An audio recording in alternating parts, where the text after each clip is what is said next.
तीस्ता सीतलवाड़ पर एसआईटी के दावे के बाद बीजेपी और कांग्रेस अब आमने सामने आ गए हैं। कानूनी लड़ाई जो है वो सियासी लड़ाई भी बनती जा रही है।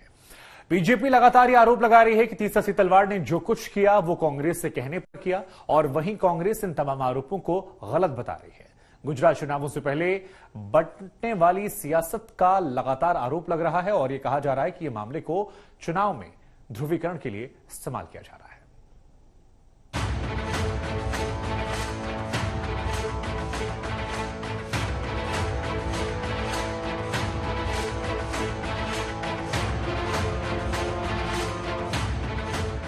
एसआईटी के हलफनामे में तीस्ता को 30 लाख देने के खुलासे पर नई तकरार शुरू हो गई है।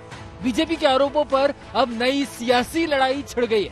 बीजेपी ने तीस्ता के जरिए गुजरात सरकार को बदनाम करने का आरोप लगाया, अहमद पटेल को इस बड़ी साजिश का हिस्सा बताया और सोनिया गांधी को पूरे षड्यंत्र का सूत्रधार बताया। तो कांग्रेस ने भी फौरन ही पलटवार किया। अहमद पटेल पर आरोपों को बीजेपी की राजनीति का पतन बता दिया। भारतीय जनता पार्टी के गिरावट की राजनीतिक रूप से पराकाष्ठा है। अब उस पर आरोप लगा रहे हैं। जो अब इस दुनिया में जो आरोप लग रहे हैं, इनका जवाब देने के लिए नहीं, जिसका निष्कलंक जीवन रहा हो, आप उससे बदला लेना चाहते हैं क्योंकि आप जेल गए थे। जो व्यक्ति आज है नहीं इस दुनिया में अपना डिफेंस करने के लिए, उस व्यक्ति को भी आप कटघरे में खड़ा करेंगे। मरणोपरांत भी आप कटघरे में खड़ा करने से नहीं चूकते। लानत है ऐसी राजनीति। अहमद पटेल पर लगे आरोपों पर उनकी बेटी मुमताज ने भी जवाब दिया।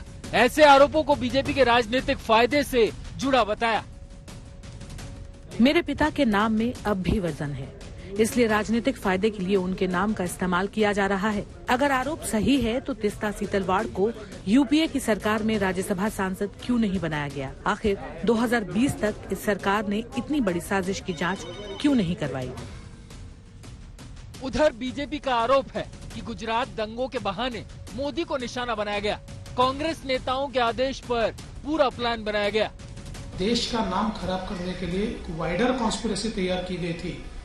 इसका पूरा पर्दाफाश सुप्रीम कोर्ट के निर्णय के माध्यम से हुआ है और अब स्वयं कोर्ट ने यह कहा था कि इसकी जांच होनी चाहिए, इसलिए गुजरात की एसआईटी उसकी जांच कर रही है। महाराष्ट्र की पुलिस इस जांच में पूरी मदद करेगी, हर संभव मदद करेगी और इसको लॉजिकल एंड पर ले जाने का जो प्रयत्न है उसमें हम भी मदद करेंगे।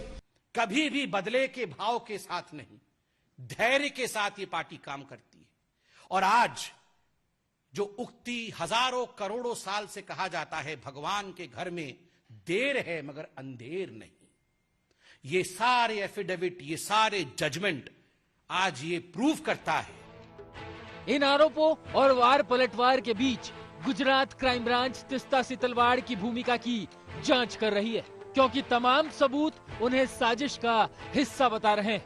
इस बीच गुजरात दंगों के आरोपी अशोक मोची ने भी दावा किया कि तीस्ता ने गुजरात सरकार की छवि खराब करने के लिए उनकी तस्वीर का गलत इस्तेमाल किया।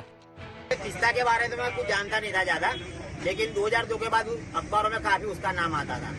वो कोई एनजीओ चलाती है और बॉम्बे में जस्टिस फॉर ऐसा कुछ नाम है, तो काफी उसका नाम यहाँ गुजरात के अखबारों में आता है कि वो गुजरात को किस तरह गुजरात के बाहर बदनाम करती है दंगों को लेकर। और दंगों में सबसे ज्यादा मेरी तस्वीर यूज करते थे। मेरी तस्वीर को कुतुबुद्दीन अंसारी की तस्वीर के साथ में जोड़ के इस तरह दिखाते थे कि देखो गुजरात में मुसलमानों पर कैसा अत्याचार हो रहा है, मतलब मुझे एक हत्यारे के रूप में दिखाते थे ये सर। गुजरात दंगा मामले से अब कांग्रेस पार्टी सीधा बीजेपी के निशाने पर है। बीजेपी कांग्रेस पर बड़ी साजिश का आरोप लगा रही है।